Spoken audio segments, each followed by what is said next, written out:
रानी पद्मिनी का महल, जहां अलाउद्दीन खिलजी रानी पद्मावती को देखने आया था। इसी महल में वो कमरा है जहां पद्मावती को पहली बार देखा। इसी कमरे में उनके प्रतिबिंब को दर्पण में देखा था।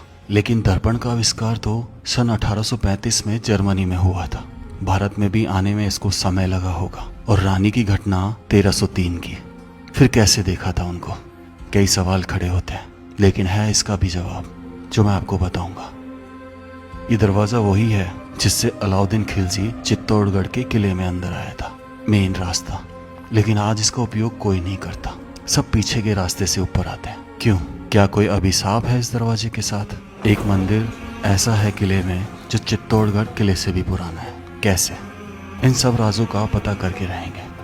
चलिए शुरू करते हैं। सीधे रोड से हम आए, वो वहाँ अगर आप देखें तो सामने विजय स्तंभ से चल के हम तकरीबन 1 किलोमीटर चलें और ये काली माता का मंदिर जो बप्पा रावल जी ने बनवाया।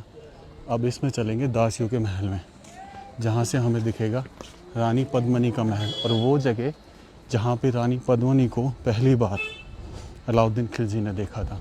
ये रानी पद्मिनी का दासियों का महल है, जहाँ रानी पद्मिनी की दासियां रहा करती थी। कई बार उन्हें पद्मावती भी बोला जाता है। इस महल में जब आप प्रवेश करेंगे तो आपको एक दरी खाना दिखाई देगा। मुगलों के समय में इस दरी खाने को दीवाने आम दीवाने खास बोला जाता था, और आज के समय में कहे तो हमारा लिविंग रूम और ड्राइंग रूम। जब भी कोई गेस्ट आता था तो वो इसी जगह ठहरता था, और गेस्ट के रूप में बहुत सारे लोग आते थे। उनमें से एक अलाउद्दीन खिलजी भी था, जो मेहमान बनकर आया था और इसी जगह ठहरा था। एक आशा लिए जो उसने सुना था कि चित्तौड़गढ़ की रानी पद्मावती बहुत सुंदर है। जब वो पानी पीती है तो उसका गला चमकता है, इतनी सुंदर। और इस सुंदरता को देखने के लिए उसने युद्ध कर दिया था। इसी महल में आगे चल के वो कमरा भी है जहाँ पे रानी पद्मावती की परछाई या कहें उनके प्रतिबिंब को अलाउद्दीन खिलजी को दिखाया गया था। लेकिन कैसे दिखाया गया था उसका राज मैं आपको बताने जा रहा हूँ। लेकिन उससे पहले आपकी बात तो कैसे देखा होगा, चलिए इस चीज़ का थोड़ा सा खुलासा करते हैं आगे चलने के बाद। अभी तो फ़िलहाल इसको डेकोरेट कर दिया गया, जैसे जैसे लोग आ रहे हैं उसके हिसाब से गार्डन बगीचों में बदल दिया गया है। इधर मुड़ेंगे क्योंकि डायरेक्शन इधर ही लेके जा रही है हमें, सामने से तो बंद है। तो क्या था, अलाउद्दीन खिलजी ने जब इस चित्तौड़गढ़ किले को घेर लिया था ना, वो इसलिए घेरा था कि भाई उन्होंने चर्चा सुनी थी कि जो यहाँ की जो रानी है वो बहुत सुंदर है, बहुत सुंदर। इसमें दासियां रहती थी, और इस महल के आगे एक जल महल है, क्योंकि रानी पद्मावती राणा कुंभा महल से समर के दिनों यानी गर्मी में आया करती थी, और उस जल महल में जाकर दोपहर का समय व्यतीत किया करती थी। और दासियां उनको इस झरोके से देखा करते थे। जब भी किसी चीज का इशारा होता था तो इसी झरोके के बाहर आपको ये टनल दिख रही है जो नीचे की तरफ सीढ़ियां उतर रही है, ये नाव तक जाती थी। उस नाव में बैठकर जल महल में रानी पद्मावती की चीजों को भिजवाया जाता था। एक तरीके से ये समय था जब वो गॉसिप किया करती थी। और इसी जगह वो कमरा है जिसमें काफी समय तक बताया जाता था कि यहाँ पर लगे दर्पण में जो लगे भी हुए थे जब तक पद्मावती मूवी नहीं आई, में रानी का प्रतिबिंब दिखाया गया। लेकिन वो गलत था। यहाँ पर दरअसल 1965 में गाइड मूवी की शूटिंग हुई थी। आज फिर जीने की तमन्ना है एक गाना भी शूट हुआ था, तब वो शीशे उसी ड्यूरेशन में लगाए गए थे। और बाद में उनको तोड़ा गया। जब पद्मावत मूवी आई तो करणी सेना ने विरोध करने के लिए उन शीशों को तोड़ दिया।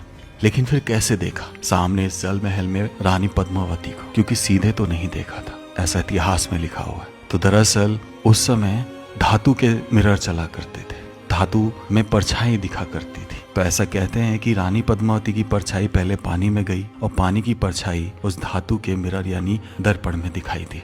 और कुछ लोग मिस्र में जो शीशा था उसके पीछे लेड लगाकर भी दर्पण बनाते थे, तो उस तरह का दर्पण भी हो सकता था जो कि 13वीं शताब्दी में ही खोजा गया था। लेकिन वो दर्पण तो नहीं था जो आज का हम यूज करते हैं। तो इस तरीके से देखा गया था एक रिफ्लेक्शन का भी रिफ्लेक्शन। और बताते हैं कि यही सबसे बड़ी गलती करी थी रावल रतन सिंह ने, जो उनके पति थे, जिसकी वजह से अलाउद्दीन खिलजी ने रानी पद्मावती को पाने के लिए युद्ध छेड़ दिया और सब जगह तहस नहस मचा दी। लेकिन फिर भी वो जीत कर हार गया था। जानते हैं ना क्यों? क्योंकि रानी पद्मावती और इस किले की रहने वाली 16,000 रानियों और दासियों ने मिलकर उस जौहर कुंड में जौहर कर लिया था।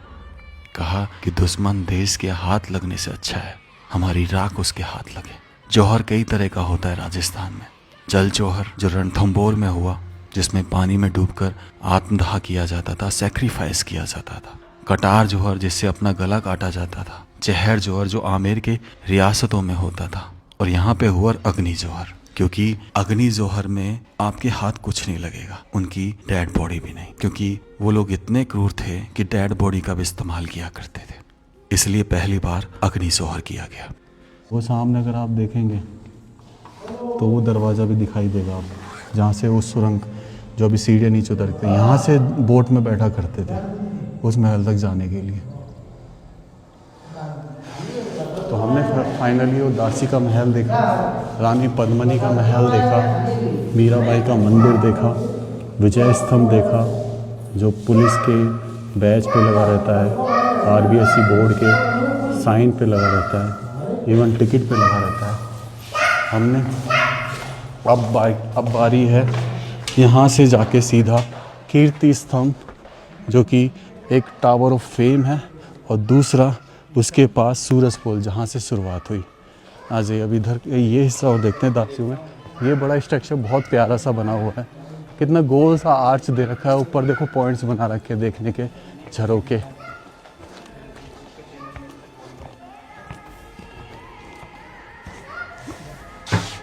और ये हम यहाँ निकल आए। अब देखो यहाँ पे ये जो दिख रहा है, ये अभी सतह से उठकर है, ये बालकनी हुआ करती थी। अब ये दर्शाता है कि कंस्ट्रक्शन कि ये ऐसा लगता था कि ये जो चीज़ है ये कितनी नीचे चली गई है कंस्ट्रक्शन का हिसाब से, क्योंकि इतना नीचे बालकनी तो नहीं होती थी। यहाँ पे देखो छेद भी है, तो यानी कि बारिश का पानी निकलता है तो यहाँ से बाहर भी आ जाता है। ये दरवाज़ा खिड़की के लॉक का सिस्टम है जो ऊपर यहाँ कहीं रहा होगा। तो ये बालकनी है चारों तरफ, हर तरफ। अब ये इतनी छोटी क्यों बनाई गई झरोके, या फिर कहें कि नीचे से सतह को काफ़ी उठा दिया गया है, ये पहली मंजिल हुआ करती थी, कुछ नहीं कहा जा सकता। हर एक सेपरेट रूम है, हर एक दासी का सेपरेट रूम।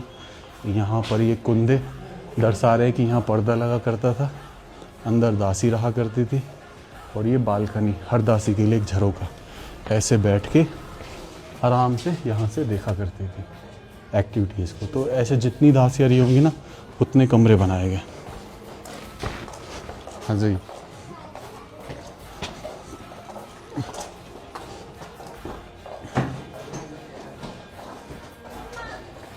अब यहाँ पे हम आ गए। फ़िलहाल ये देखने की आगे एग्ज़िट है कि नहीं है। आगे एग्ज़िट तो है भाई।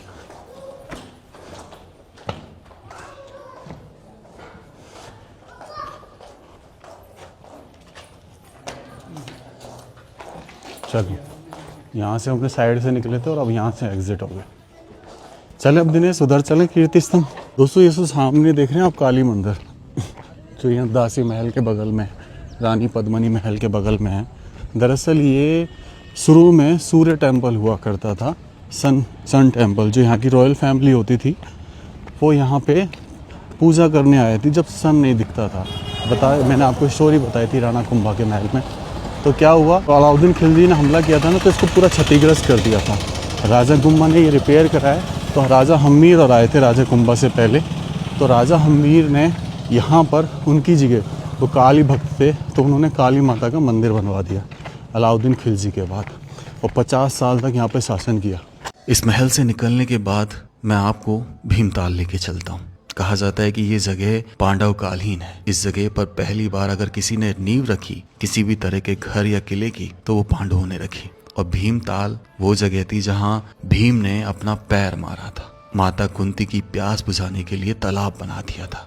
वो जगह मैं आपको दिखाने जा रहा हूँ। तो ये जो आप देख रहे हैं ये है भीमलत कुंड। कहा जाता है कि जब माता कुंती को प्यास लगी थी ना, तो भीम ने इसी जगह पर उल्टी लात मारकर, ये एड़ी है, वो सामने अंगूठे फिंगर्स इसके नज़र आ रहे हैं, यहीं पर लात मारकर पानी निकाल दिया था और कुंती माता की प्यास बुझाई थी। और ये जो किला है इसके बारे में बताया जाता है कि पांडव कालीन किला है, इस कुंड से रिलेटेड बताया जाता है। और ये तब से ऐसा ही बना हुआ। वहाँ से अगर देखेंगे तो अंगूठे का निशान और उंगलियों के निशान ऐसे नज़र आएंगे, और इधर की तरफ एड़ी नज़र आएगी। तो चलिए अब यहाँ आ गए, अब हम सीधा चलते हैं कीर्ति स्तंभ की तरफ। भैया थैंक यू सो मच, आभारी मैं आपका। क्या नाम है आपका? मनीष शर्मा। मनीष जी ने भाई हमको स्कूटी क्या से काम यहाँ करते छोड़ा भैया? यार, इतनी गर्मी में भाई, इतनी गर्मी पड़ रही है यहाँ पे।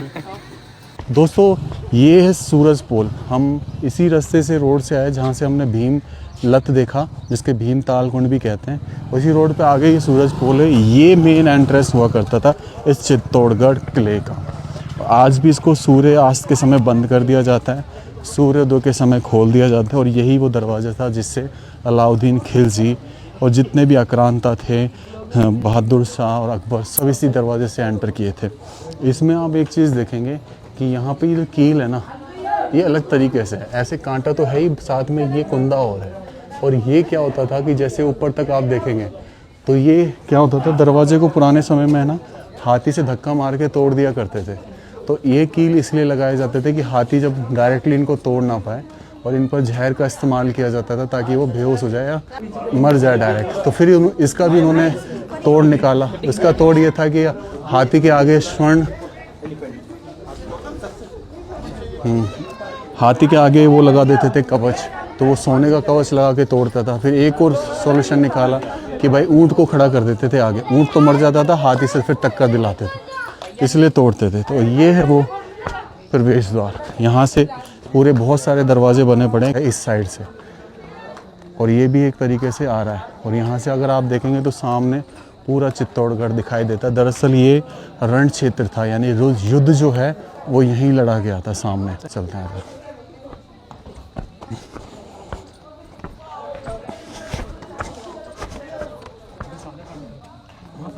अरे यहाँ से आ जाना कमीन।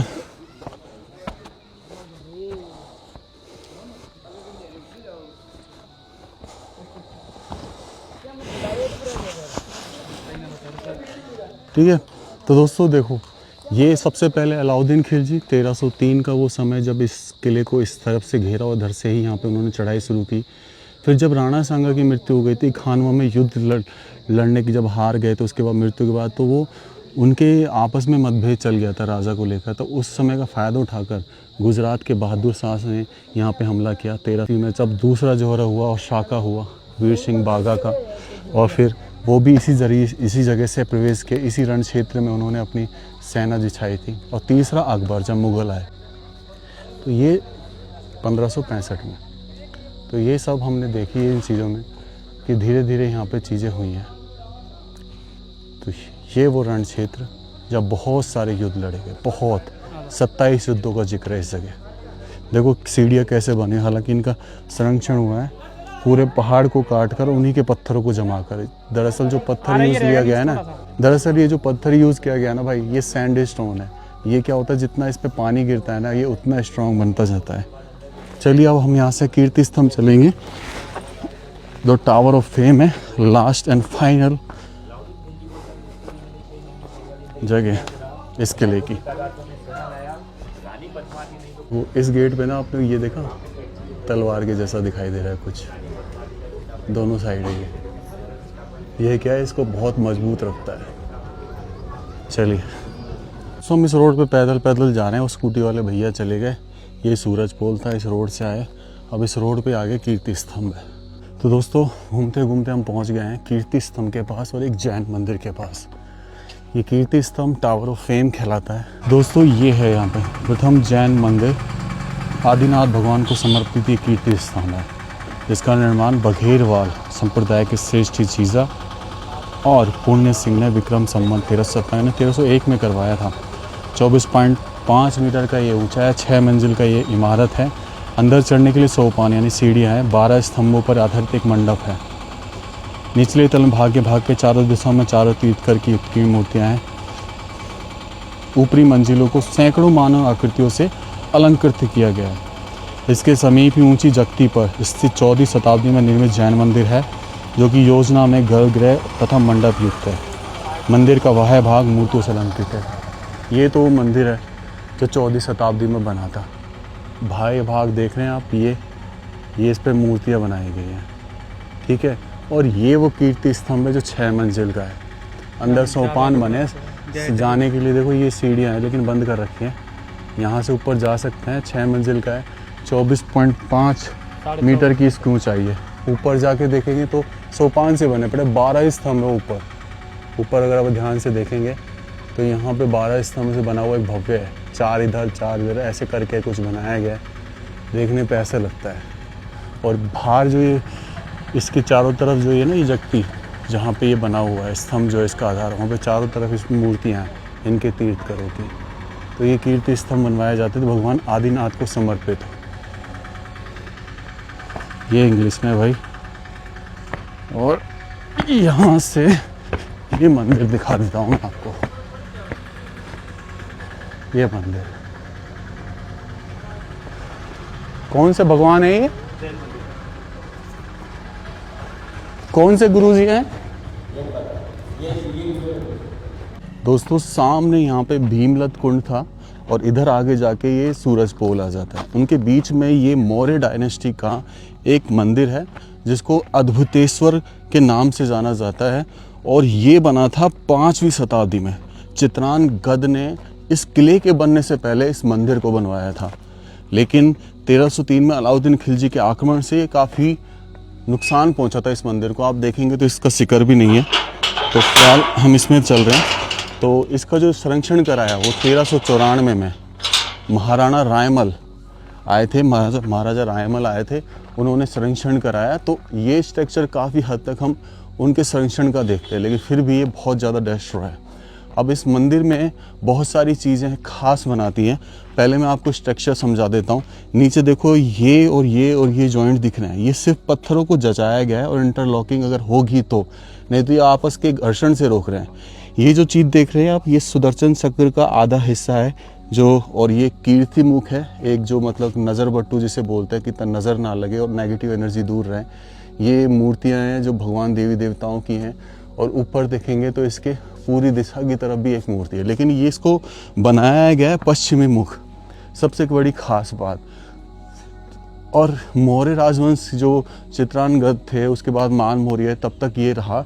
लेकिन 794 में जब बप्पा रावल जी आए थे, तब उन्होंने मौर्य राजवंश के मान मौर्य को हरा दिया था। 225 साल के उस शासन को हरा दिया था जब गुहिल वंश के संस्थापक बप्पा रावल आए और बाद में वो सिसोदिया बने। अभी इसमें क्या है, अद्भुतेश्वर नाम जो रखा गया है वो इसलिए रखा गया कि जो इनकी मूर्ति है ना वो बहुत अद्भुत है, बहुत अद्भुत बताते हैं। इसके 3 मुख हैं, एक पश्चिमी मुख है, एक दक्षिणी मुख है, एक उत्तरी मुख है दरवाजे। तो हम पश्चिमी मुख से प्रवेश करना चाहेंगे। और अद्वैतेश्वर मंदिर का मतलब देखिए, आप मूर्ति देखेंगे जब समझेंगे कि इसको अद्वैतेश्वर मंदिर क्यों कहा जाता है। एक मंदिर देखा था हमने समाधीश्वर मंदिर, जो समाधि के आसपास था, समस्याओं को हल करने वाला था, उसकी मूर्ति जैसी मूर्ति लगती है इसकी। इसमें ब्रह्मा विष्णु महेश की मूर्तियां हैं जिन्हें क्रिएटर, सपोर्टर और डिस्ट्रॉयर माना जाता है इंग्लिश में। तो उनको एक ही मूर्ति में उकेरा गया है। आ जाइए चलते हैं अंदर। आ रहा है। अब देखो इसके प्रारंभिक द्वार पे हम अगर देखेंगे तो यहाँ पे भी ये कीर्ति मुख बनाए गए हैं जो बड़े रूप में हैं। और इसमें सबसे बड़ी चीज़ कि ख्याली जानवर याली और व्याल को भी उकेरा गया है। ये अप्सराएं दोनों साइड, लेकिन पूरी तरीके से खंडित अवस्था में। आ जाइए, बहुत अच्छा इसका मंडप है। ये जो हिस्सा कहलाता है ये मंडप है, बिल्कुल एक गोल आर्च में, लेकिन एक्यूरेट गोल नहीं है। छोटे छोटे स्लैब्स को लेकर इसको गोल बनाया गया है। छोटे छोटे स्लैब्स को लेकर एक गोल आर्किटेक्चर फॉर्म करता है। और ऊपर का जो शिखर है, जो आमलक है, जो ऊपर कलश है, वो सब चीज़ टूट चुकी है। फिलहाल अंदर देखते हैं अगर भगवान की मूर्ति दिखा पाया तो, अगर अभी भी है तो चलिए आगे देखते हैं एक बार। ये प्रवेश द्वार,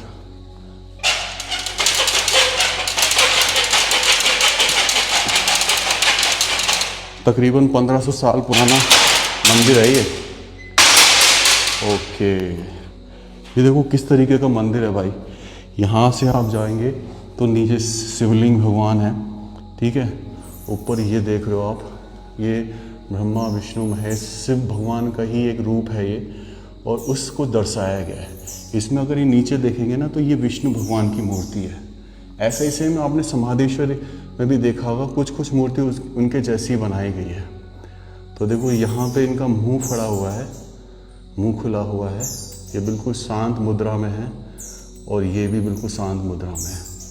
और नीचे शिवलिंग बनाया गया। मतलब ऐसा मैंने पहली बार देखा है कि ऊपर से नीचे उतरना पड़ रहा है और फिर ऊपर जाके देखना पड़ता है। ये खुला बुक में, ये खुला में। ये इसका कॉर्बेल डोम जो पत्थरों की सिमेट्री को बिल्कुल जचा जचा के राउंड फॉर्मेशन में जाके एक पत्थर पे ख़त्म होती है, जिसको 1394 को बहुत हद तक सही कर दिया था, बहुत हद तक।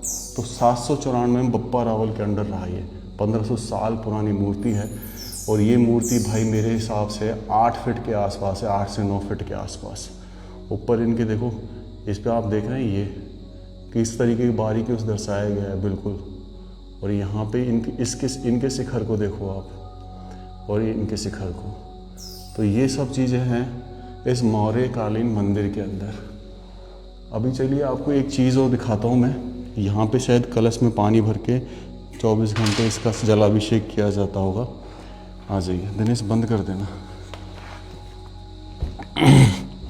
इसके बाहर है ना एक मेन चीज़ है, वो तो मैं आपको बताऊंगा, लेकिन इसके ऊपर ये देखो, ये देख रहे हो आप किस तरीके से स्ट्रक्चर फूल पत्तियों को घेरा गया। और वो क्या है, मैं इधर से देखने की कोशिश करता हूँ, अगर नज़र आ जाए तो। ये क्या लिखा हुआ है, त्रेता। और ये जो सिंबल है ये 4 है, यानी कि ये 4वीं शताब्दी का है क्या? अगर ये 4 है वो त्रेता है तो भाई ये तो बहुत पुराना हो गया, तकरीबन 1700 साल, 1650 से 1700 साल पुराना मंदिर हो गया ये।